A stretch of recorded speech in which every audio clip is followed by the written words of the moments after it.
ellos es realmente el más importante, ¿sí?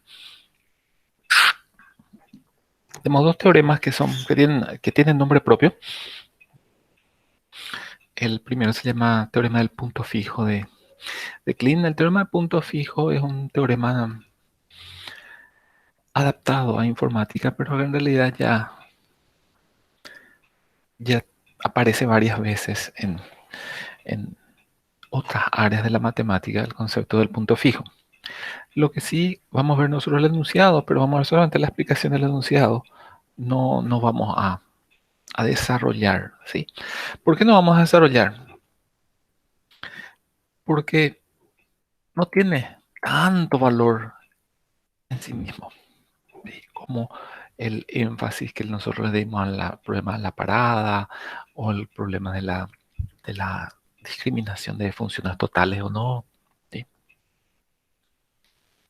Tiene la, la- la- la virtud que tiene este teorema es que da soporte al siguiente teorema que sí es importante. Bueno, el enunciado también de repente puede confundir, por eso es importante que lo analicemos. Dice que para toda función total y computable t, y nosotros tenemos una función total y computable, existe un natural, ¿sí? Tal que se da que f de p es f de t de p.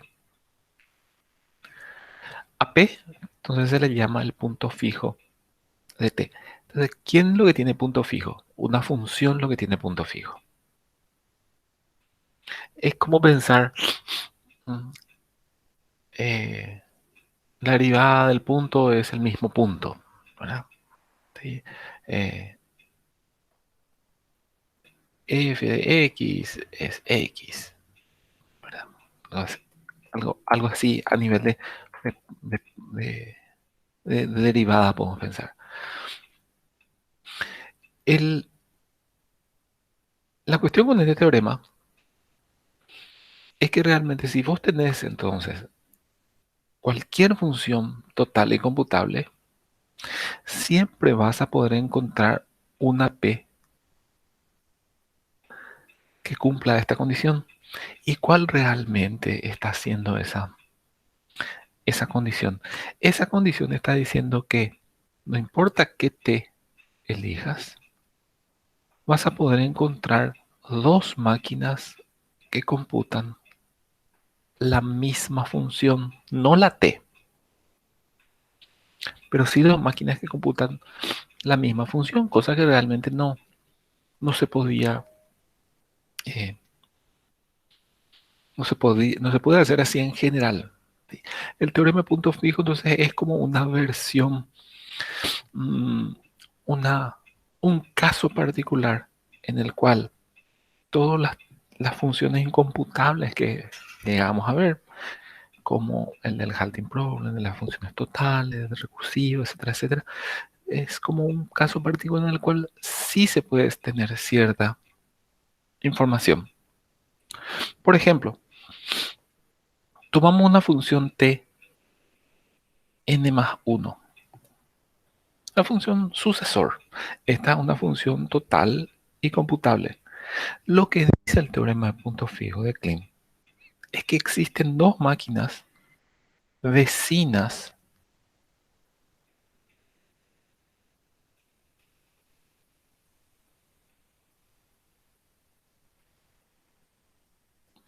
que computan la misma función. No dice que computan el sucesor. Eso es lo que hay que diferenciar. El sucesor solamente, en este caso la t, solamente sirvió para indicar en qué posición está el punto fijo nomás.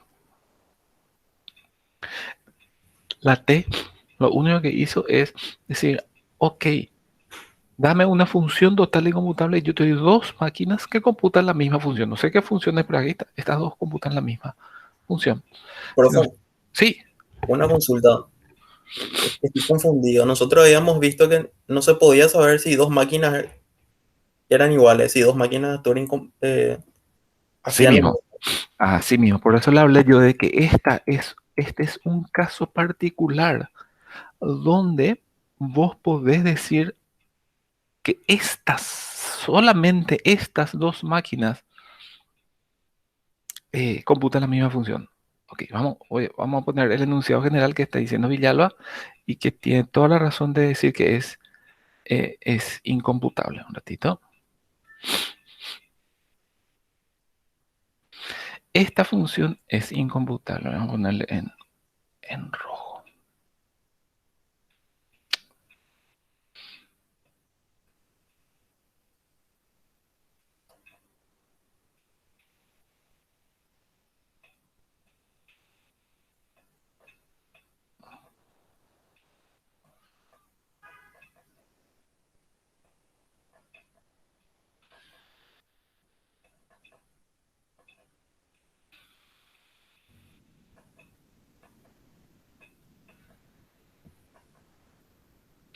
Ok. Esta función es incomputable, así como dice Villalba, y en eso implica que él entendió este, este enunciado, ¿sí? Y entendió esa limitación que tenemos con la máquina de Turing, de que nos dicen a nosotros, te dan dos números de Gödel y vos realmente no tenés una máquina que le dé eh,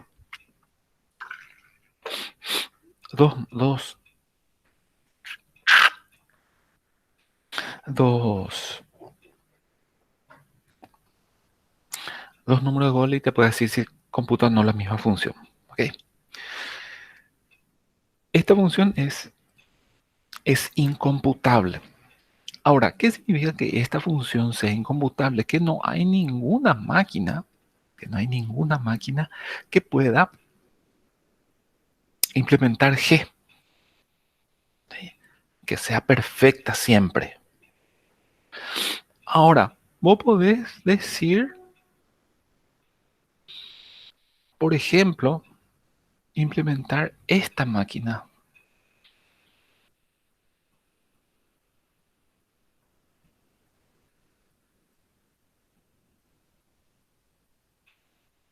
Para tratar de, o sea, poner esta función.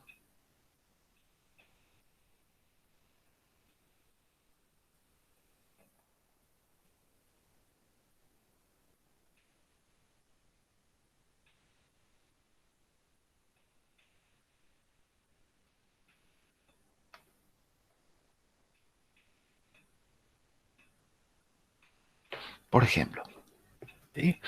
Lo primero que va a hacer esta función que prima es verificar si los dos números son iguales. Si los dos números son iguales, retorna 1. ¿Sí? ¿Qué es lo que quiero significar con esto? Después, si no son iguales, sí retorna la G estándar. ¿Qué es lo que estoy queriendo significar con esta G'? Que en realidad, cuando nosotros decimos que G es incomputable, lo que estamos diciendo es que él no puede decir 1 o 0 para todos los pares. ¿Ok? O sea, no puede decir para todos los pares. No significa que no puede decir para ningún par. ¿Ok? Esa es la diferencia, ahí está la incomputabilidad. También en el halting problem, o un programa que ustedes eh, hagan para implementar si otro programa se va a parar o no. Claramente, si ustedes hacen un programa y ven que ese programa hace while 1 punto y coma, ese no va a parar nunca. O sea, la incomputabilidad de la función G o del halting problem radica en que la función tiene que ser total. Esta función tiene que retornar 1, 0, siempre y cuando se den estas circunstancias. Debe tener 1 siempre y cuando se dé esta circunstancia. Eso no significa que él no retorne para algunos valores correctamente. ¿Ok? eso no significa que para algunos valores no retorne correctamente. Por ejemplo, una función que tenga if nomás, esa va a terminar. Y yo puedo decir uno para el halting problem. O una que tenga un while uno punto y coma, yo puedo decir que esa no termina nunca. Lo que no puedo tener es una máquina que siempre me diga uno o cero correctamente. ¿Se entiende, Villalba? Sí, ¿Sí? Entonces, eso significa que yo puedo tener de repente, eh, yo sé una función z,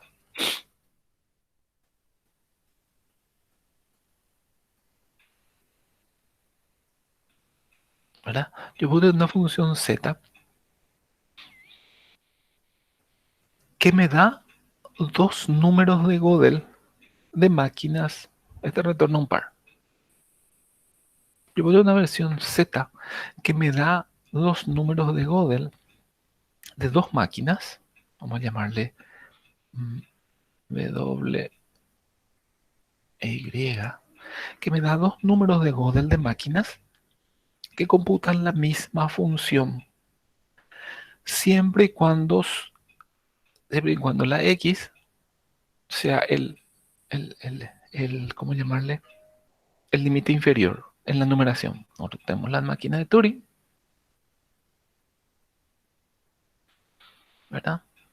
Entonces nosotros tenemos acá nuestra máquina de Turing 0, nuestra máquina de Turing 1, si empezamos de 0, etcétera, etcétera. Y vamos a poner, yo diga, esta función pregunta si esta función es computable. Que esos son los temas conceptuales que yo pregunto en el examen. ¿Sí? Esta función z, ¿qué hace? Retorna un par de doble y, donde la función computada por la w es la función computada por la y, ¿ok? Y w e y son mayores que x. Es decir, una función z que vos le decís 500 y él te da dos números de Gödel de máquinas que computan la misma función. Eso no se puede, decimos. Y en realidad sí podemos hacer, porque la restricción es muy, muy, muy liviana acá, ¿sí? Y es muy fácil hacerlo, ¿sí? Y vamos a ver enseguida. En realidad es muy fácil hacerlo, ¿sí? Por eso quiero que quede bien claro, me parece interesantísima esa consulta que hizo Villar, porque en realidad lo que estamos haciendo es Z. Bueno, Z lo que te da dos números de Gödel de dos máquinas eh, que computan la misma función, ¿sí? Que computan la misma función. Eh, y tenemos que poner que son diferentes los números. W y son diferentes. En realidad, por ejemplo, esta Z es muy fácil,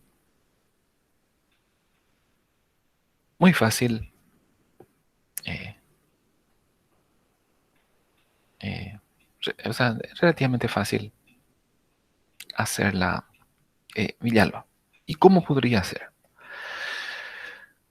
Nosotros tenemos nuestra numeración y vamos a suponer, no importa ahora cómo está armado, vamos a suponer que esta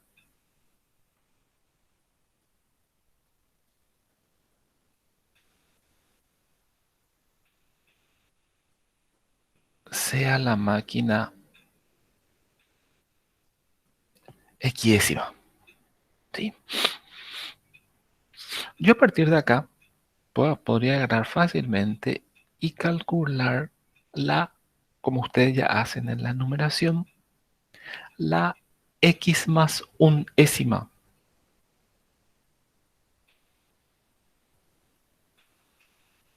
Máquina de Turing.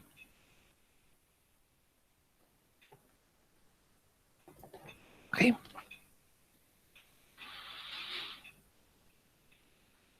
No sé, capaz que tenga la misma cantidad. Ahí incrementó la cantidad de estados, pero vamos a suponer Estamos así, ¿verdad? ¿Qué es lo que tenemos que hacer efectivamente para encontrar una máquina de Turing que haga lo mismo? Encontrar una máquina de Turing, este es estado no final, encontrar una máquina de Turing que tenga un estado más descolgado de toditos. ¿Están de acuerdo que las dos van a computar la misma función?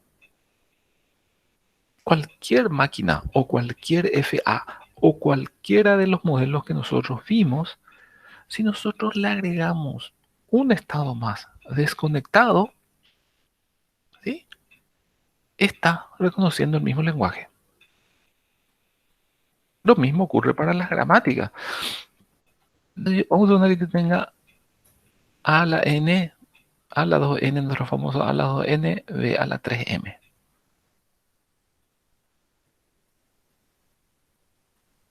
¿Verdad? Teníamos, no me acuerdo así.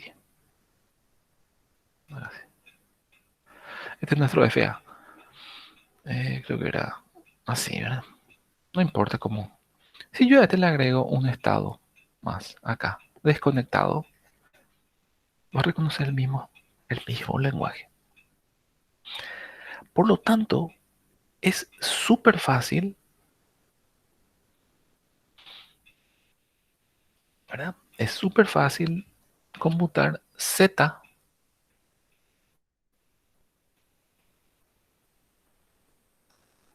que nos dé un par WY, donde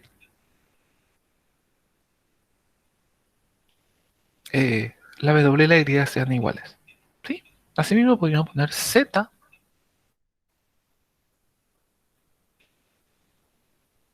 prima de X que nos dé un solo número y nos asegure que la F de X, perdón, que la F de Y es la F de X. Nosotros podemos tener una máquina a la cual nos dice, dame una que computa la misma función que esta. ¿Qué es lo que yo voy a hacer en la numeración? Yo voy a buscar una que tenga, que tenga el mismo dibujo más un estado que no sirve para nada. ¿Sí? O en términos de lenguaje, yo puedo decir, yo te doy el código y dame un poco otro código. Dame otro código que hace lo mismo, ¿verdad? ¿Qué hacen los muchachos? Cambian el nombre de la variable. Ya es otro código, pero hace lo mismo. Lo que no se puede hacer, que es el corazón de todo esto, lo que no se puede hacer es hacer una función a la cual yo te doy dos códigos y vos siempre me decís si estos computan la misma función. Eso es lo que no voy a poder hacer. ¿Sí? ¿Quedó claro, Villalba? Sí, súper, profe, gracias. Dale, dale. Ese es un punto crítico que hay que tener en cuenta, ¿sí? La imposibilidad del halting problem es porque es total. Sí. Eso es lo que es su talón de Aquiles. Si él no fuese tan ambicioso, entonces hubiese sido computable. Pero pero sin definido, bueno, no nos ayuda mucho, entonces está bien que sea ambicioso, ¿verdad? Acá lo que nosotros tenemos es una herramienta para encontrar dos funciones que computan la misma función, dos máquinas que computan la misma función. Pero esa herramienta parte, ¿de qué parte? De una función total y computable. No parte de una posición, como habíamos visto. ¿Por qué? Y bueno, porque en realidad este va a ser el soporte para el, el siguiente teorema que es el complejo. ¿Sí? Profe, una consulta general. Sí. ¿Qué pasaría si limitamos cualquier diseño de una máquina de Turing a que no tengan ciclos en el dibujo y que sea total siempre? Sí, solamente que ahí no estás poniendo las funciones computables. Va a haber, estás poniendo unas máquinas de Turing, por ejemplo, imagínate si vos tenés que programar sin for en lenguaje C. Sí, así, Hay cosas que vos no vas a poder hacer, que sí se pueden hacer. Sí, ese es el tema. ya, Ese es el tema. ahí entiendo. Van a estar muchos programas interesantes, pero no van a estar todos los programas. Pero ahí, No. con eso sacaríamos, entre comillas, el problema de indeterminado, pero Sí, eh, reduciríamos la computabilidad. la computabilidad, ya entiendo. Sí, reduciríamos la computabilidad. No sé cómo se llama esa clase de problema. Yo estoy seguro que tiene nombre. ¿Sí? Yo estoy seguro que tiene nombre. Bueno, tengo que hacer la aclaración crítica y eh, Villalba. Nosotros podemos hacer todo sin, eh, sin for ni while, siempre y cuando nos permitan hacer recursión. Es un teorema también. Tiene que tener recursión también. ¿Ok? Ese, eso vale la pena aclarar. Yo puedo hacer todo lo que yo puedo hacer con for y while. Lo puedo hacer con recursión y viceversa. Cuesta muchísimo, pero se puede. ¿Sí? Entonces, vamos aclarando ese punto nomás. No hay que vayan a decir, no, pero si no tenemos, podemos hacer. No, no, no. Eh, la, las funciones recursivas parciales, las matemáticas, tienen una relación con las funciones recursivas que nosotros manejamos en los lenguajes de programación y son completas. Sí, No, no pensé de esa perspectiva, profe, y lo interesante es que si hacemos con recursión, igual tenemos el problema del infinito. la máxima llamada al stack que podemos acumular en nuestra computabilidad. En nuestra contabilidad, siempre y cuando es llamada al stack, nosotros si tenemos una máquina y nuestro stack está limitado, acuérdate que nuestra máquina lo es menor que la potencia que el FA. Cierto, cierto. ¿Cierto? Sí, nosotros estamos hablando del algoritmo, donde si nosotros tenemos el algoritmo, el código C, y lo valoramos solamente desde ese punto de vista, nosotros no tenemos limitación de stack. Pero ahí se introduce el concepto de una recursión infinita que viene a ser un indefinido. Sí, ojo. Sí. Entonces, quiero nomás aclarar eso, que un programa sin bucles, sin bucles, parecería que siempre termina. Mentira. Un programa sin bucles, pero que tenga recursión, puede no terminar también. ¿Sí?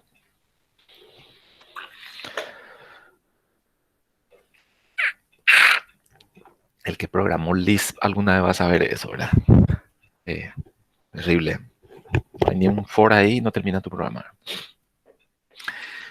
Eh, Acá estamos en el conjunto total de funciones computables y por lo menos tenemos, digamos, de alguna forma parejita que eso computan la misma función. No tenemos una herramienta la cual nos da dos funciones, sabemos si computan la misma función, pero sí por lo menos podemos decir, esta computa igual que esta computa igual. ¿Y en base a qué? En base a una función total, a otra función total y computable. Sí. Ok. Es el teorema del punto fijo de Klein, que tiene que ver con esto, ¿sí? Que es lo que se va a usar, lo que vamos a usar enseguida. ¿Sí?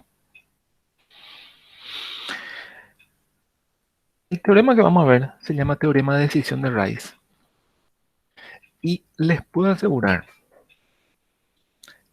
que el teorema de decisión de Rice tiene una única complicación, que es el entendimiento del enunciado. La demostración sigue las mismas líneas que habíamos visto para el halting problem. Vamos a ver que casi lo mismo, ¿verdad? Ya que un poquitito más largo,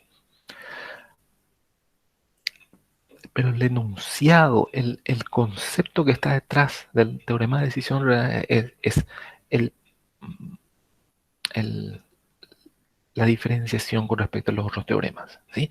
El halting problem nos costó entender cuando no sabíamos qué era el indefinido. Una vez que aclaramos el indefinido,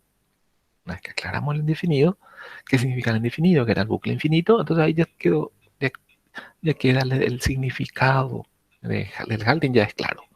El otro del de total, ese sí que ya sabíamos lo que era total. Entonces el enunciado nosotros no, eh, no dudábamos.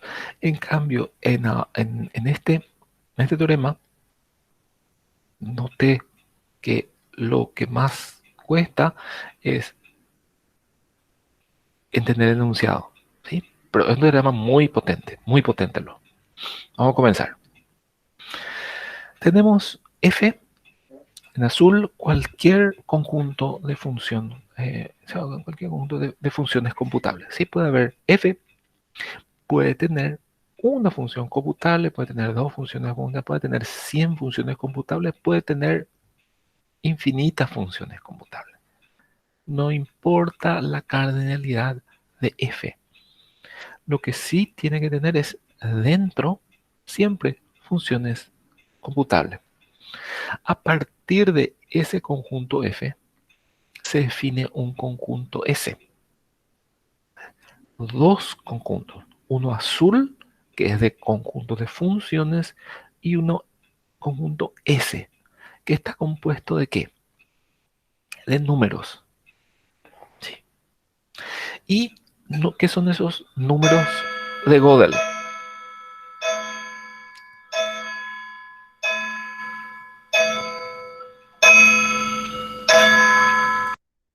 Perdón, tarde. Son números de Gödel.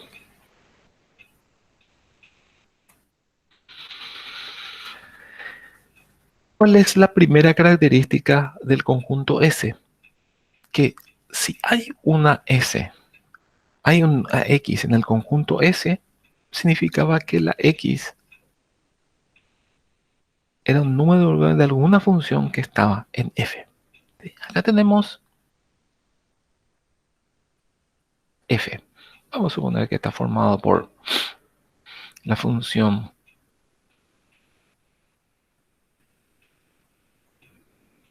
F40, claramente computable, y la función cuadrado, claramente computable. Ahí no estamos hablando de total. Computable nomás tiene que ser. Y la función, vamos a poner una computable, pero que no sea total. Raíz cuadrada. Tres funciones nomás tiene F. ¿Verdad? La S, como está definida. ¿Sí? La S entonces está definida como un conjunto donde si acá hay una X, quiere decir que la f de X pertenece a F. Es decir, si acá hay, por ejemplo, la X 500, significa que la F 500 o es igual a la función computada por la 40, o hace el cuadrado, o hace raíz. Pero alguna de ellas es. Esa es la primera característica de S. Entonces podemos decir que A, la definición A nos dice que el conjunto S está poblado de números de Gödel, pero esos números de Gödel tienen una condición. No son cualquier número de Gödel, son los números de Gödel de máquinas de Turing que computan alguna función que está en F. ¿Sí? Alguna función que está en F. Esa es la primera característica de S. Y la segunda característica de S,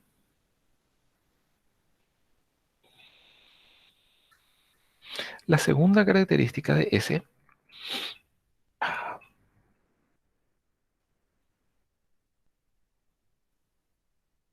la segunda característica de S va al revés.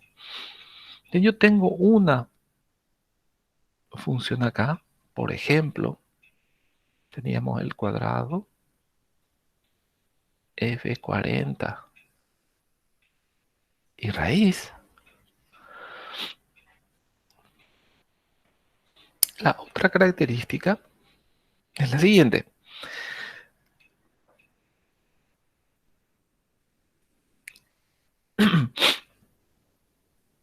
Vamos a suponer que yo tenga el número de Gödel de la máquina que hace la raíz. Automáticamente ese número de Gödel, vamos a suponer que la función raíz tiene el número de Gödel 470. Entonces 470 tiene que estar ahí. ¿Sí? Esas dos condiciones tiene que tener el conjunto V. Por lo tanto, tiene que ser un conjunto que está compuesto por números de Gödel, son números los que están ahí, y los números de Gödel que están acá tienen que ser algún número de Gödel de máquinas que computan alguna de estas funciones. La primera característica.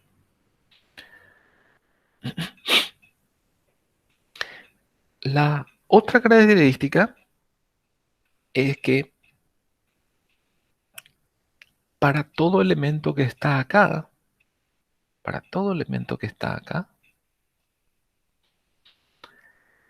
si hay una máquina que hace el cuadrado, entonces un número tiene que estar acá. ¿Sí? Ok. ¿Por qué? ¿Por qué lo que arreglé esta definición? ¿Verdad? ¿Por qué tiene que tener esos dos? Porque si solamente se cumplía A,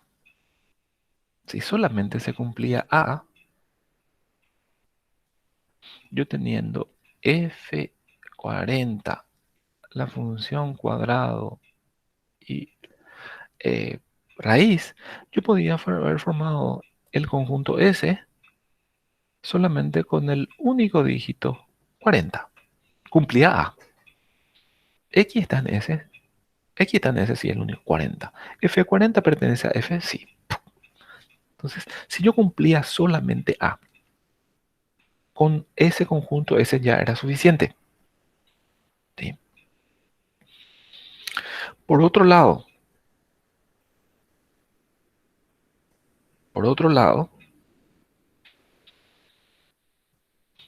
mismo conjunto,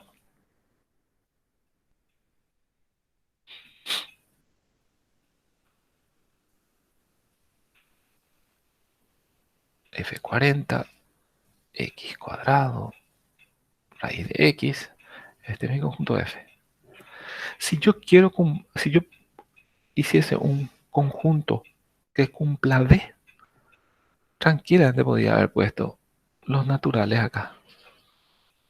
Ya estaba.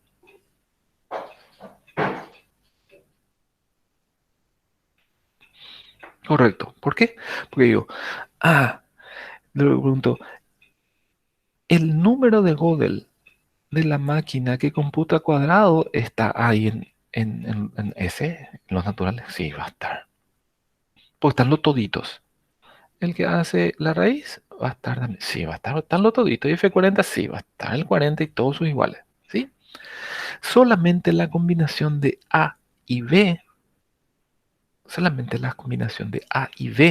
hace que el conjunto S sea el conjunto sea el conjunto y únicamente el conjunto de todos los números de Gödel de las máquinas que computan funciones que están en F. ¿Sí? Profe, Esas, sí, una consulta. Esa F no podría ser un subconjunto una vez más grande si se clasifican los problemas, sí, los tipos sí, de máquinas por problemas. claro, sí. SF es cualquier conjunto de funciones computables. Ah, ya. Así mismo. Ese es cualquier función. Es más, vamos a ver que todos los tipos de funciones computables que nosotros queremos incluir en F nos van a arrojar resultado negativo para este teorema. ¿Sí? Vamos a ver. O sea, vos podés usar Vos podés usar cualquier, vamos a suponer que vos tenés acá el conjunto, voy a poner en rojo para que se mantenga más o menos el color. Yo tengo acá el conjunto de todas las funciones computables. Y yo digo, de acá voy a agarrar y este va a ser f. Este subconjunto. Este subconjunto yo quiero como f. ¿Verdad? A partir de ese f se va a formar una s. ¿Verdad? Y el teorema, vamos a ver cómo podemos dividir eso, Villalba, y vamos a ver que cualquier división prácticamente es nefasta, digamos. ¿Verdad? Eh, el teorema lo que dice es que S es recursivo. ¿Sí? Recuerden la definición de recursivo, que es la función característica que tiene que ser computable. S es recursivo, este conjunto S, acá tenemos el conjunto F, con por ejemplo 40 cuadrado y raíz. Este conjunto S es recursivo solamente bajo dos circunstancias. Cuando esta F es vacía o cuando esta F es el conjunto de todas las funciones computables. Solamente en ese caso es recursivo. ¿Sí? En cualquier otro caso, ese conjunto S no es recursivo. Y eso tiene una implicancia grande que es la que vamos a ver. ¿Sí? Entonces, se mantiene el hecho de que en realidad el entendimiento del enunciado del teorema ocupa un lugar mucho más preponderante de lo que normalmente ocupa el enunciado en otros teoremas. ¿Por qué? Porque es como el enunciado necesita mucha aclaración. Repito, en ningún libro te dan la aclaración. Te tiras así, ya tenés que entender, ¿verdad? Sí. En el libro de Hofcroft, ¿sí? Se da el teorema de decisión de Rice, pero no en términos de funciones computables y máquinas de Turing, sino se da en términos de lenguaje. Dice, enunciado alternativo. Cualquier propiedad no trivial de los lenguajes recursivos es no decidible. Nosotros no utilizamos esos términos, ¿verdad? Pero significan absolutamente lo mismo. ¿Sí? Lenguajes recursivos son eh, lenguajes de las funciones computables. No decidible significa que la función no es recursiva. Y no trivial significa no ninguno de estos. ¿Sí? Vamos a volver otra vez sobre esa definición, que es la que eh, aparece a menudo también. ¿Sí?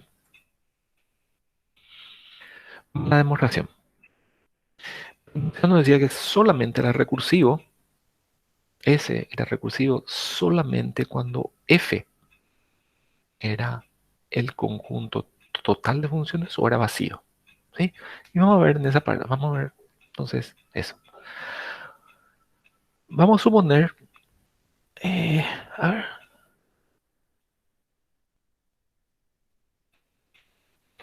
no, vamos a poner el caso. Vamos a analizar el caso en el cual F sea vacío o F sea el conjunto de funciones computables. Un ratito. Voy a agregar acá una diapositiva.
Así sale. Bien. En nuestros casos límites. Sí, el teorema de decisión de Rey decía solamente el conjunto S era recursivo cuando el conjunto F era vacío o era el conjunto de todas las funciones conmutables. Teniendo eso en cuenta, no hace nada. De una sola vez. Vamos a suponer que F es vacío. Si F es vacío,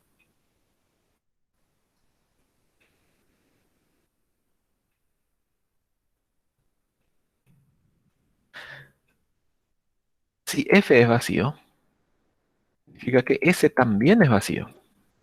¿Por qué? Porque S tenía que ser el conjunto de todos los números de Gödel de máquinas que computan F. No hay nada en F, no hay nada en S. ¿Sí? Por lo tanto, la función característica de S es siempre cero, computable. Por lo tanto, el conjunto S es recursivo, siempre da cero. Definición de conjunto recursivo cuando su función característica es computable. ¿Qué más computable que un return cero hay? ¿Sí? Por otro lado, si F es el conjunto de todas las funciones computables, el conjunto S tenía que ser todo el conjunto de los naturales, por lo tanto su función característica siempre tenía que dar 1. Más computable que return 1 tampoco hay. Esos dos únicos casos, el conjunto S es recursivo. ¿Sí? En cualquiera de los otros casos no es recursivo. ¿Cuál es el cualquiera de los otros casos? ¿Sí? Y en el caso de que no sea vacío, el conjunto F significa que va a haber una T, una función dentro del conjunto F. ¿Sí? Si hay por lo menos una T en el conjunto F, en el conjunto que estuvimos viendo azul, si hay una función por lo menos, que automáticamente tenemos con respecto al conjunto S, que no puede estar vacío, también tiene que tener por lo menos un elemento I. Ya sabemos que va a tener más, pero por lo menos un elemento I tiene que tener. Y este elemento I que es el número de Gödel de la función T. ¿Sí? Ese es como mínimo. O sea, si no es vacío, entonces, si F no es vacío, este es F, entonces tampoco S es vacío. Identificamos un elemento en T y un elemento en S. Un elemento en F y un elemento en S. ¿Cuál es la relación entre esos dos elementos? Es que la yésima máquina computa la función T, que era la condición de construcción de S. ¿Sí? De la misma forma, si F no es el conjunto de funciones computables, de todas las funciones computables, significa qué cosa? Que tenemos la F y digamos, este conjunto F no es el conjunto de todas las funciones computables, significa que hay alguna función computable que está fuera de F. Por ejemplo, en nuestro caso, vamos a poner X cubo no estaba, porque solamente estaba F40, estaba cuadrado y estaba raíz cuadrada. Están tres funciones nomás. X cubo no está. Si no está X cubo, automáticamente, ¿qué le pasa al conjunto S?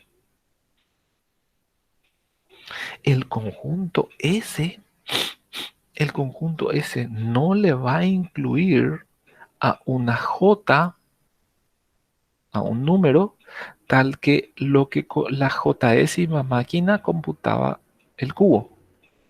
No tiene que estar ahí. Por lo tanto, cuando nos vamos fuera de los casos límites, F no es vacío y no es el conjunto de todas las funciones computables, ¿verdad? Es natural que ocurra lo siguiente. O sea, si yo te digo que vos tenés un subconjunto de los naturales que no es vacío y no es el conjunto de todos los naturales, por supuesto vas a tener un natural que está dentro del conjunto y un natural que no está dentro del conjunto. ¿Qué es lo que le ocurre a S en este caso? ¿Sí? Avanzamos. pero sí asumimos que igual con esas características asumimos ese recursivo. Eso qué significa, estamos demostrando por reducción al absurdo, por contradicción. O sea, asumimos que a pesar de no ser el conjunto vacío ni ser el conjunto de las funciones computables, todavía ese es recursivo. Quiere decir que su función característica es computable. Y a partir de esa función característica computable, ¿sí? Vamos a armar otra función. ¿Sí? FI pertenece a F y FJ no pertenece a F, son estas.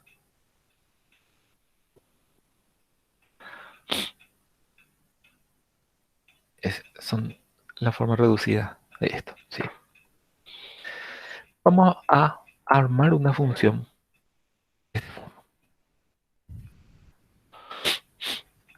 Gx o otra función donde tomamos la función que asumimos computable, que es la función característica del conjunto S, y si nos retorna 1, esa función, nosotros retornamos J. ¿Qué era J? El número que estaba afuera del conjunto S. Quiere decir que la función f de J, fj no estaba en el conjunto F. ¿Sí? Y si esta función no retorna 1, entonces retornamos I. ¿Qué estamos haciendo realmente acá? Estamos como, como invirtiendo el resultado. Eso nos hace, nosotros, y esto va a hacer que salte la contradicción. Entre paréntesis, esto no significa, no es que yo estoy poniendo la contradicción. Porque si tú estuviese poniendo la contradicción, lo que tendría que haber estado, eh, yo tenía que haber definido una función S que haga diferente lo que ahora está haciendo, perdón, una función C que haga cosas diferentes de lo que está poniendo ahora C. Yo no toco la C, yo defino en base a C, yo defino G, ¿sí? Que hagan cosas diferentes o inclusive que hagan cosas completamente invertidas, no invalida nada, ¿sí? No invalida nada, ¿sí? O sea que retorne J o que retorne I, eso no invalida nada.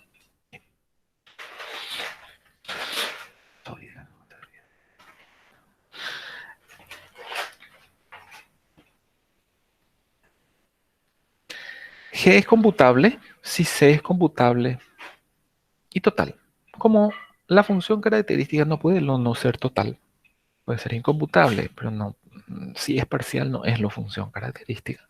Entonces G también es computable, ¿sí? Y no solamente G es computable, sino también que G es total, porque siempre retorna J e I. Es como lo que dijo recién Villalba, perdón,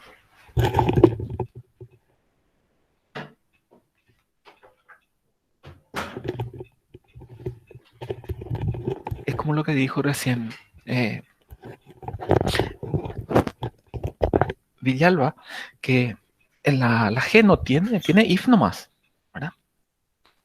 Ahora, esa función CS a nosotros, la función G siempre va a terminar porque no tiene while. ¿Y por qué vamos a asegurar que no se cuelga? Y porque la función CS partimos de que es computable.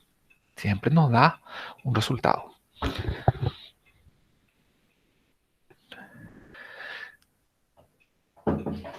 ¿Y qué tiene si G es total y computable? Tiene su punto fijo. Acá se utiliza el teorema anterior. El teorema de decisión de Rice necesita del teorema de punto fijo. De ahí la utilidad del teorema de punto fijo. Y vamos a llamarle Z al punto fijo de G. Es decir, f de z igual a f de g de z. Si una función es total y computable, entonces yo puedo encontrar dos máquinas que computen la misma función. Ese nomás era el enunciado del teorema de punto fijo. Si yo tengo una función total y computable, voy a poder encontrar dos máquinas que computan la misma función. No sé qué función es, ¿sí? Pero sé que son la misma.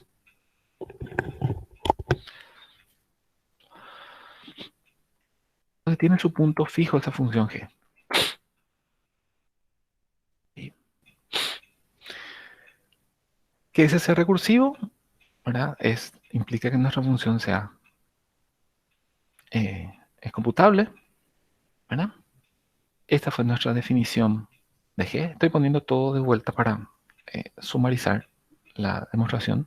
Que quede todo. Todavía no estamos demostrando, no llegamos a la demostración, pero estamos poniendo todos los puntos en una sola diapositiva. Y teníamos que, por el teorema de punto fijo, podíamos tener que f de g de z es f de z. G, acá falta poner que G es total y computable así como está. ¿Sí?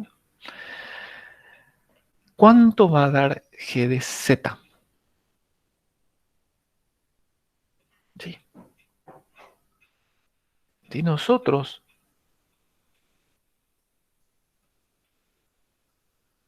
tomamos esta Z, que es el punto fijo, ¿cuánto va a dar valorada en sí misma?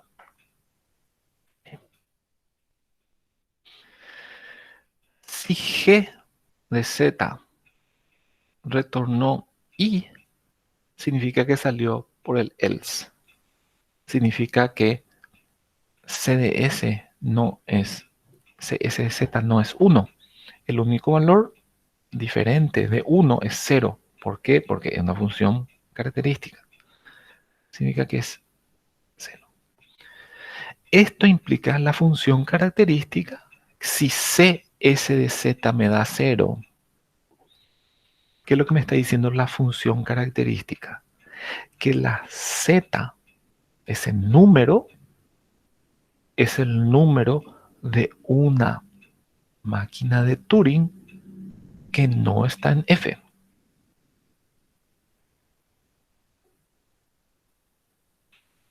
¿Sí? ¿Sí? Pero ¿qué pasa? Nosotros teníamos que f de g de z, g de z retornaba i. ¿Sí? Siempre tiene que dar esto.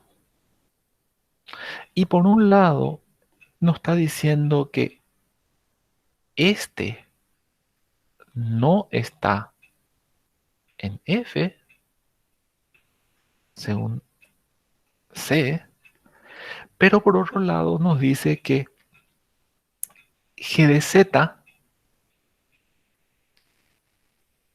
es I.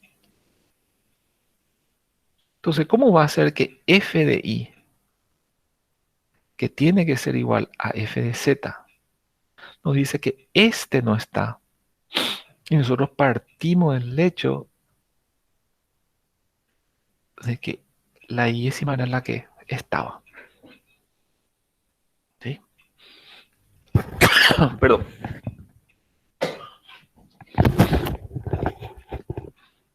Entonces ahí tenemos la primera contradicción y después de vuelta tenemos con el otro caso. G de Z puede retornar I, pero también puede retornar J. Y vamos a tener lo mismo. Significa que salió por el DEN, significa que CS de Z esto dio 1. Si dio 1, significa que F de Z pertenece a F. F de Z, F de Z nos dice pertenece a F. Pero su igual, que es F de G de Z, que es igual a J, solo dijimos que era igual a J, esto no pertenece a F. Entonces, si son iguales las funciones, las dos tienen que estar en el conjunto F o las dos no tienen que estar. Si existen dos funciones iguales, no puede ser que una esté y la otra no esté. Esa es una contradicción. Ok. En realidad, otra vez estamos hablando acá de una demostración que tiene que ver con el tema de la diagonal otra vez. Siempre tendemos siempre a que los problemas ocurran en la diagonal, ¿sí? Que tiene que ver con, por ejemplo, vamos a suponer que CS sea computable, ¿verdad? ¿Qué es lo que pasa? Eh, Vamos a suponer que haya una máquina que pueda decidir, vos le das un número de y te dice si está en el conjunto F o no está en el conjunto F. ¿Qué pasa si yo, en el conjunto F, qué pasa si yo pregunto por mí mismo en dónde estoy? ¿Sí? Para mí es muy fácil decir fulano es, fulano no es, pero cuando me preguntan de mí mismo, ahí yo entro en corto, ¿verdad? Eso es lo que ocurre, así como eso ocurre en la vida interpersonal, digamos, eh, eso también ocurre en matemáticas en general. Por eso se utiliza la diagonal. ¿Dónde se utilizó acá la diagonal? Se utilizó gracias al teorema de punto fijo, donde vos tenés esta z, que es el punto fijo de la función g, y valoraste esa función g en su punto fijo. ¿Sí? ¿Cuál es la implicancia real de este teorema de Rice? Y la implicancia es realmente quizás inclusive más negativa que el teorema de la parada. ¿Sí?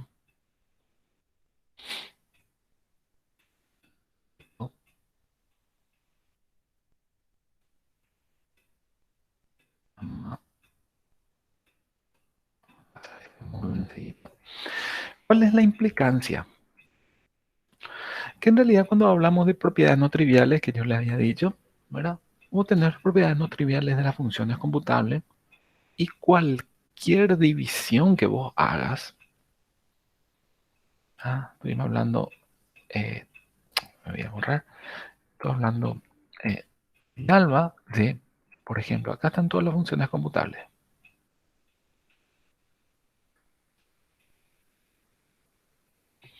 Y yo de esas quiero agarrar un subconjunto nomás. ¿Sí? Agarro, no sé, el que se me ocurre. Por ejemplo, dentro de las funciones computables, voy a agarrar solamente las, las funciones cuyos resultados siempre son positivos. ¿Sí? Le voy a agarrar de ese conjunto de funciones computables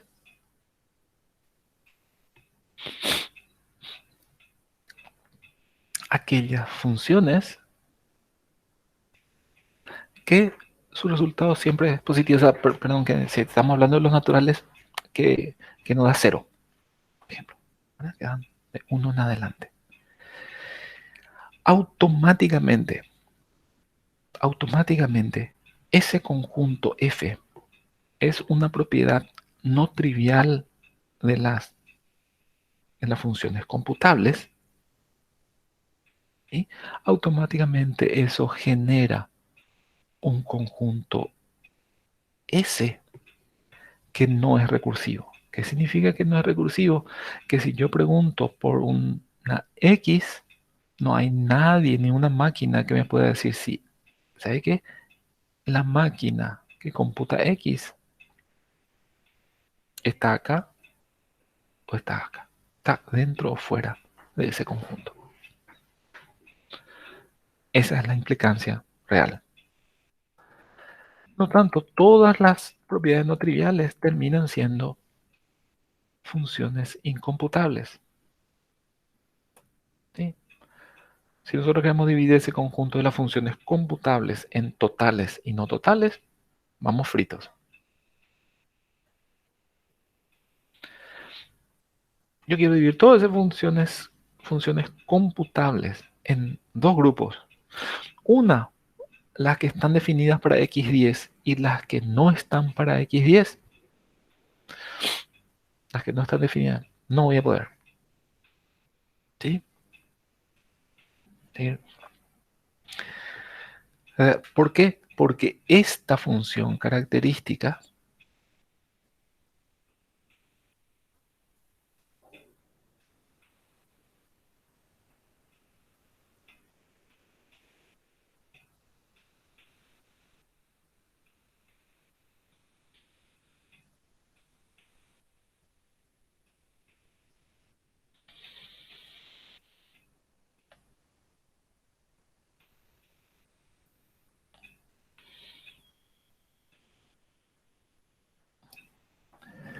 porque esa función característica es incomputable. ¿Sí? 10 pertenece al dominio de definición de x, significa eso. Significa que está definida para x igual a 10. Esa función característica es incomputable. ¿Sí? Automáticamente. Nosotros ahora podemos mirar cada función 1, 0 como si fuera una función característica. ¿Okay? Funciones que tienen a 10 en su imagen, la misma cosa. No voy a poder tener una máquina que me divida a las máquinas que te retornan en algún momento 10 y las que no te retornan 10. Las máquinas que pasan por el estado Q12, no voy a poder saber las máquinas que pasan por el estado Q12. Siempre. Puedo saber para alguno, ¿verdad? Si este Q12 está desconectado, puedo decirle no. Pero no puedo tener una máquina, cualquier máquina de Turing me dice sí, pasa por el estado 12. ¿Sí? La misma cosa. Máquinas que siempre leen todo el input, no voy a poder tener ninguna propiedad que sea no trivial. ¿Sí? Genera un conjunto recursivo. ¿Sí? Profe, Sí. profe. Pero aún así, si tenés el problema base, o sea, desarrollado, hecho con una máquina Turing que sabe su número de Gödel, y aún así, si vas haciendo el sucesor de esa máquina,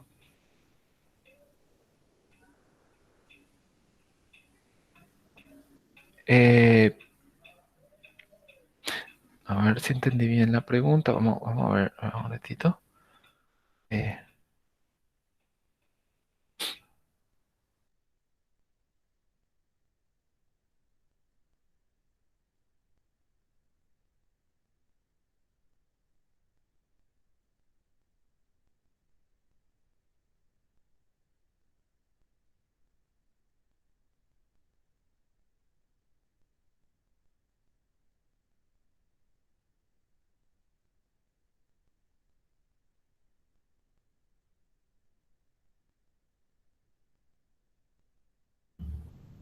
estás en silencio, profe.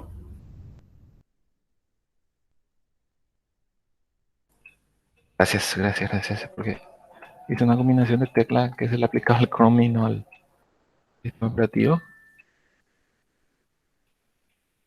Bueno.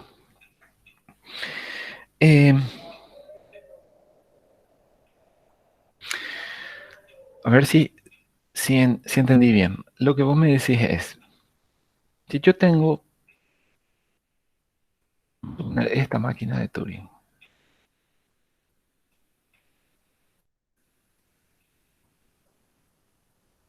no importa las deltas.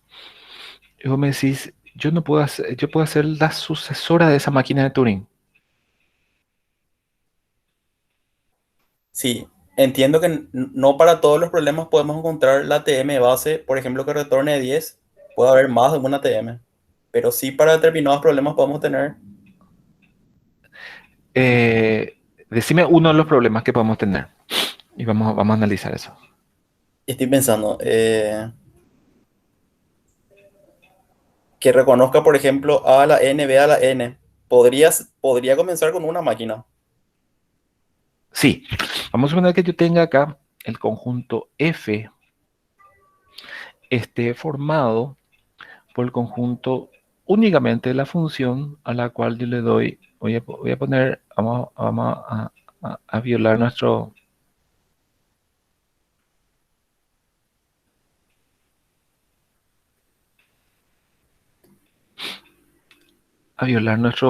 principio que utilizamos funciones que reciben enteros. Vamos a cambiarla a cadena. Entonces, si tenemos una sola función en el conjunto F, ¿verdad?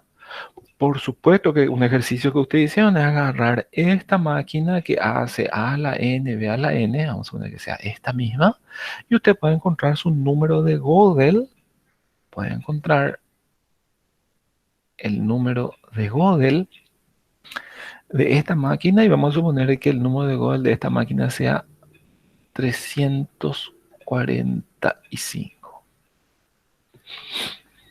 Automáticamente, acá entonces se va a formar un conjunto S que va a tener 345.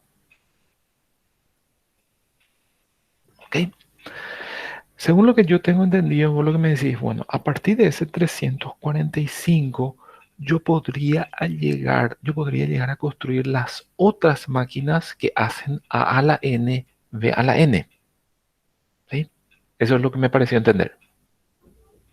Sí, ¿Sí? Por ejemplo, yo podría a partir de eso decir, bueno, listo, ¿sabe qué? Esta hace.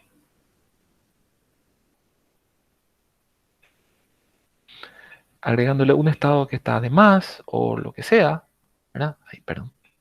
Y esta yo puedo construir mecánicamente y se convierte pasa de ser la 345 según la numeración que yo quiera, esta pasa a ser la 7212.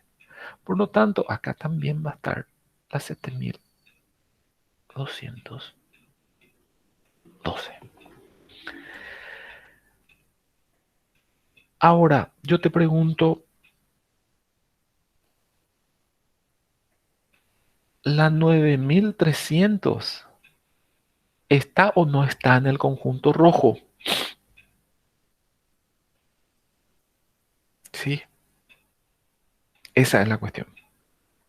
Yo puedo tener yo puedo tener de un código en lenguaje C otro código que haga lo mismo cambiándole de variable. ¿Qué es lo que estamos haciendo acá? El nombre de variable te cambiamos y tenemos otro código. De acuerdísimo. Ahora, vamos a suponer que el algoritmo que vos hiciste, Villalba, para LP1 de factorial se basa en un for que va de 1 hasta el número y va multiplicando y con eso retorna el factorial. Pero, y vos decís, bueno, ¿sabes qué? Todos los programas que hacen el factorial se basan en realidad en cambio de variable de este algoritmo. sí, a eso justamente me refería, sí. ¿Sí? Entonces vos decís, cuando vos decías el sucesor, yo entendí eso. Decía, bueno, listo, este es el algoritmo este es el algoritmo de factorial y lo único que puede cambiar entre algoritmo que hace factorial es el nombre de las variables. No puede cambiar otra cosa. Y la respuesta lastimosamente es no. Vamos a suponer nomás que el for vaya decreciendo, va a ser también el factorial. Y eso no es un cambio de variable. ¿Sí? Si el for va decreciendo, hace también el factorial y no es un cambio de variable. Peor, de repente viene alguien con un algoritmo recursivo y lo hace decir, no, este no cambiaste la variable, nomás no hace el factorial. ¿Sí? O sea, lastimosamente no existe un método para que a partir de una máquina de Turing vos puedas tener todas las otras máquinas de Turing que computan la misma función. Puedes tener algunas, así como dijiste el sucesor, haciendo estas transformaciones, ¿cierto?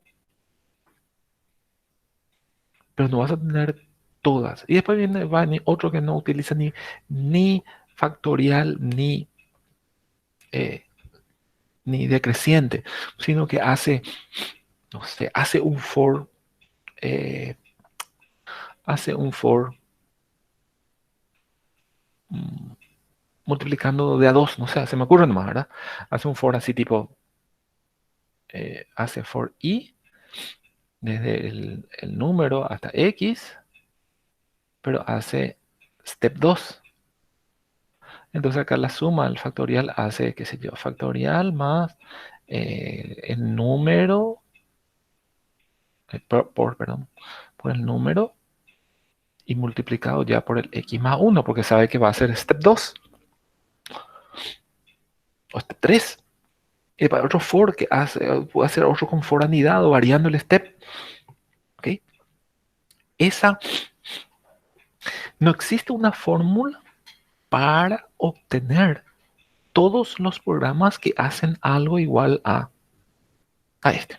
¿Sí? Lo que se me ocurre, entiendo ya, profe, lo que se me ocurre, ¿por qué no podemos tener eso? Es porque hay un salto en la numeración de Gödel donde hasta una parte es computable, después ya no, y hay No, espacio. no, sí, siempre hay computable. Ah, La numeración de Gödel es computable. pero Siempre. ese cambio de introducir, por ejemplo, un nuevo for afecta en la continuidad de la numeración. O sea, hasta si hacemos, por ejemplo, el más uno a la máquina, al número Gödel que tenemos, no vamos a poder encontrar, o sea, sin falta no vamos a saltar una numeración. Eso es lo que entiendo. O sea, no puede ser constante la suma del sucesor. Sí, la vecindad de los dibujos no, no dice nada acerca de la vecindad de las funciones computadas. O sea, si yo tengo esta máquina de Turing que me hacía A a la n, B a la n, su vecina puede tener acá una A y es otra función ya. No sé si más o menos se aclara ahí. Sí, pero la siguiente puede que solucione eso, La siguiente puede ser que, ¿cómo? Que solucione. que no tenga ese ciclo y que sí cumpla. O sea, hay un Ah, salto. sí, sí, sí. Vos no podés, porque fíjate si pasaba lo que vos decías, eh, Villalba, si nosotros podíamos construir una secuencia a la n, a la n. Si nosotros podíamos organizar las funciones computables, primero vamos a poner acá toditas las máquinas que reconocen a la n, b a la n. ¿Qué estamos haciendo?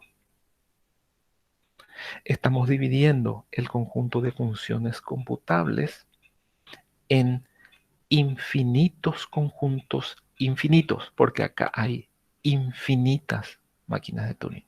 Nunca íbamos a llegar a la A a la N, B a la 2N. A lo que te estoy diciendo es, por suerte, la de al lado puede estar computando cualquier otra función y la siguiente volver a computar la anterior, puede estar saltado. ¿Por qué? Porque si a partir de un punto todos sus sucesores, todas las siguientes máquinas computan la misma función, no va a terminar nunca esta secuencia para pasar a la siguiente función, porque siempre va a agregar un estado más. Sí, a eso me refería. Yo consideré que para dividir f se podría hallar la función de progresión del número base de Gödel, que es el número. Podés hallar, o sea, entendiendo, eso es lo que me pareció entender es, a ver, corregime, voy a decir, bueno, listo, a la n. Bueno, a la n comienza acá, es la primera máquina que reconoce a la n y es la 327. A partir de ese 327, nosotros podemos encontrar todas las otras que hacen a la n de a la n. Eso es lo que me pareció entender. Sí, sí. Y yo no puedo encontrar todas las, porque si, si yo, si yo pudiese encontrar todas las que computan, significa que yo me iba a poner en la 328 ¿verdad? Y tiene que computar, yo tengo que poder discriminar si esa 328 computa o no a la n b a la n. Sí, sí, Para no, por ejemplo. Y no, no voy a poder hacer eso. sí, a eso me refería, profe. No, no podemos tener el... O sea, creo que se puede reducir el problema de f justamente a tener esa función de progresión sumado al número base de Gödel. No, no existe. No existe. Así mismo, no existe, ¿sí? Cualquier cosa que en realidad yo quiera dividir, por eso que habla de no trivial, me parece muy correcto cuando, por eso no menciona el libro de Gessi, no hablan en propiedad no trivial. Pues sí, cualquier cosa que no sea trivial, vamos a suponer, ¿y qué es lo que entonces es trivial? Si hasta ni está, a la n para mí es súper trivial.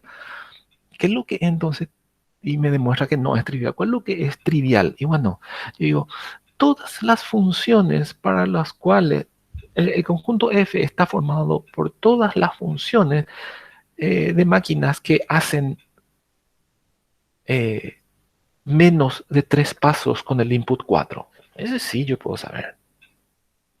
Pero no me sirve para nada. Esa es una propiedad trivial de la máquina de Turing o de los lenguajes. ¿Sí? No, no, no. Es demasiado. Es una función que realmente eh, toma el conjunto, las funciones computables y hace una división. Acá están las máquinas que con el input 3 no hacen más de 5 pasos. ¿Qué es lo que significa eso?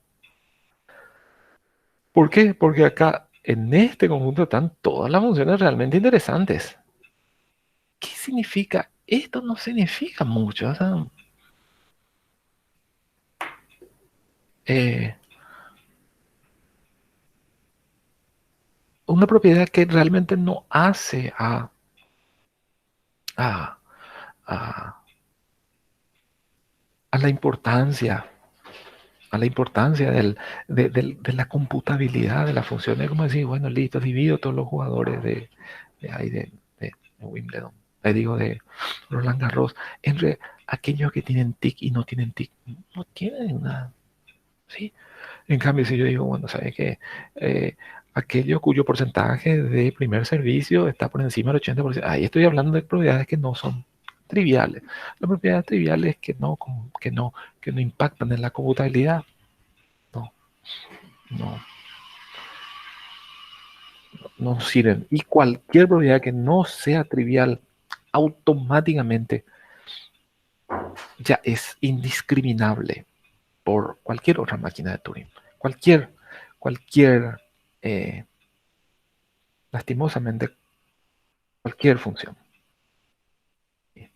Eh, lo habíamos visto un ratito.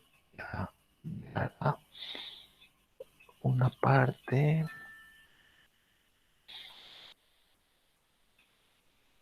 que hablamos después del halting problem.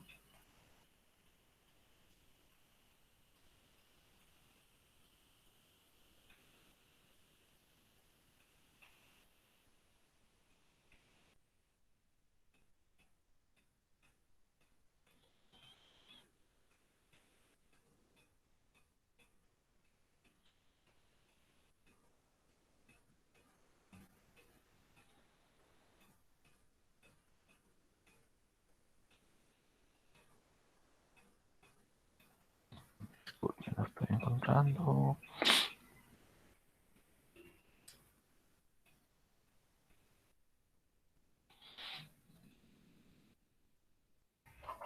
Acá está.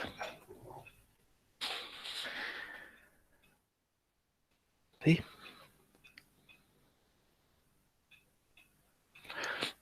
Eh, todas estas funciones son incomputables. F de X es constante. ¿Qué significa? Que yo definí un conjunto F de todas las funciones que son constantes. Entonces el conjunto S va a tener solamente los números de Gödel de máquinas que computan funciones constantes. Quiere decir que va a tener que su función característica es esta acá.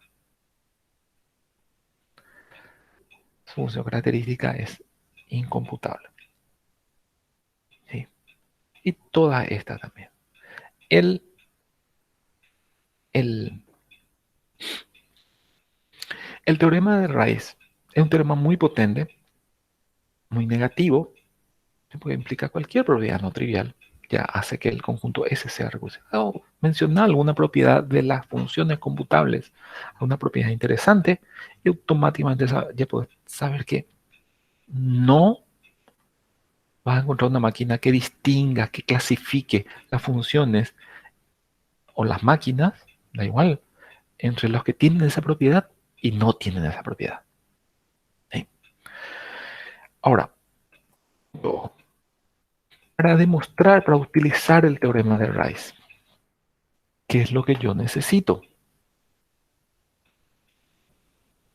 Vamos a su enunciado.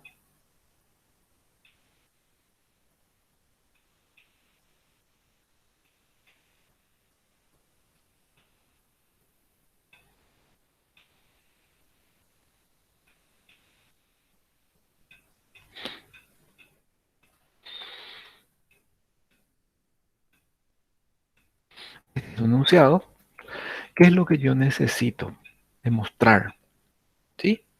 Yo necesito demostrar, no, o sea, necesito establecer, demostrar si quieren, ¿verdad? Necesito poner patente que el conjunto F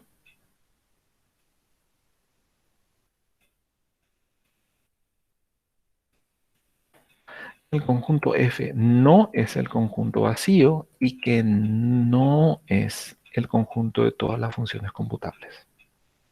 Yo poniendo que el conjunto F no es el conjunto de todas las funciones y no es vacío, entonces ya automáticamente la S no es eh,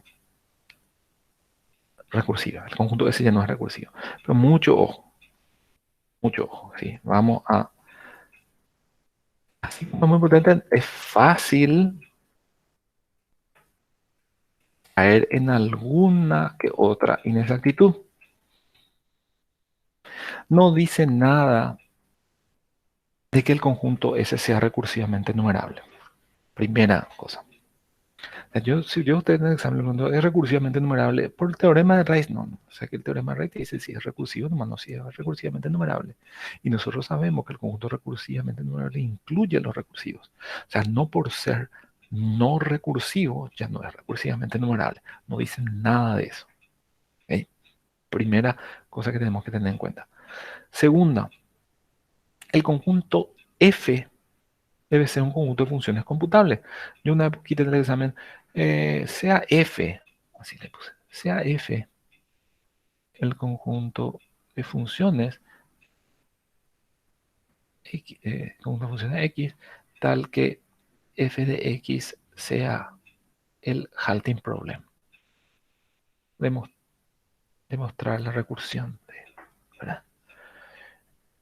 Si el conjunto F, el, el, la máquina que computa el halting problem, sabemos que no existe esa máquina, entonces el conjunto F es vacío. Y el conjunto S es recursivo y su función característica es constantemente cero. ¿Sí? El enunciado de este teorema es importante, siempre. No vayan a cometer el error de querer aplicar así, a rajatabla por todos lados, porque tiene sus condiciones.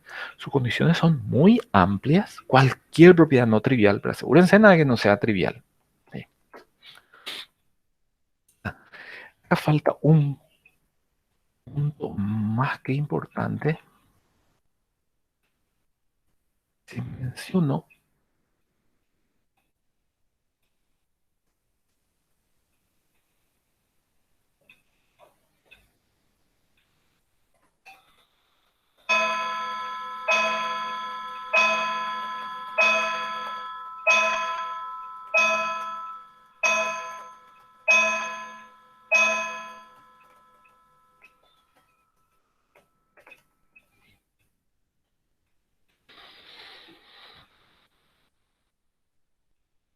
no dice nada,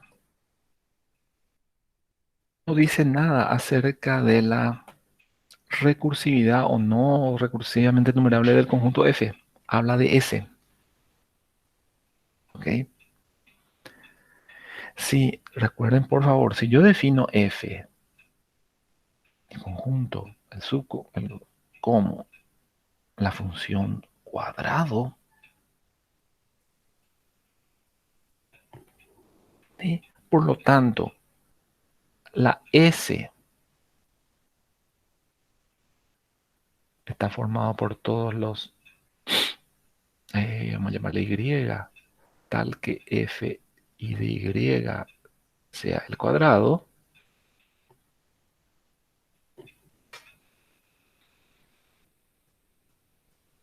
Lo que me dice el teorema es que este conjunto lo que no es recursivo. El teorema no me dice nada acerca de este conjunto. Es más, este conjunto es recursivo. Acuérdense que un conjunto finito siempre lo es recursivo. ¿Ok? Ese conjunto F yo pude haber especificado poniéndole el dibujo de la máquina de Turing. Tiene un elemento nomás. Esa F tiene un elemento nomás. La S es lo que tiene infinitos elementos. Entonces la F no, el teorema de Rey no habla de F. ¿Sí? El teorema de Rey no habla de F. Por supuesto que F puede tener también conjuntos. Puede tener también infinitos elementos. Y todavía ser recursivo. ¿Sí? Caso extremo, vamos a poner que F, yo digo, el conjunto, estas funciones.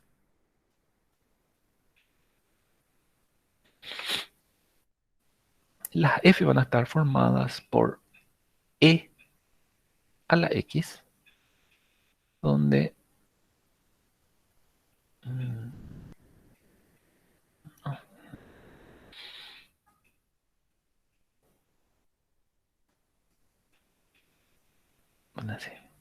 X a la N, con N mayor o igual a 1. ¿Sí? Entonces ahí tengo infinitas funciones. La X al cuadrado, X al cubo, X a la cuarta, X a la quinta. Hay infinitas funciones. Pero eso no significa que el conjunto sea. No se habla luego, no se opina sobre la recursividad o no de F. Este recursivo todavía es el conjunto F. ¿Acaso que yo no puedo eh, para cada función encontrar un número que le represente y para cada función encontrar el número que le represente? ¿Sí? Puedo. El número igualito que n nomás. ¿Cuál es el? Y x a la 3 va a estar en la posición 3. No sé. Y así. ¿Cuál va a estar en la posición 7? ¿Y en qué posición va a estar x 1024? La posición 1024. Yo estoy haciendo una recursión. O sea, este conjunto es recursivo, a pesar de ser infinito. ¿Sí? No habla de f. No se imaginan las veces que este teorema le costó caro a los alumnos por hablar de f. No se está hablando de f en el teorema de Rice. Se está simplificando a f. Simplificando. Sí. Ok. Bueno. Con esto terminamos toda esta parte de computabilidad, señores. Terminó la parte más abstracta. Ahora vamos a ver la parte de complejidad. Yo creo que vamos a llegar entre el jueves y viernes. Y si no llegamos, va a faltar muy poco. ¿Verdad? Esta parte tienen que ver varias veces. No alcanza con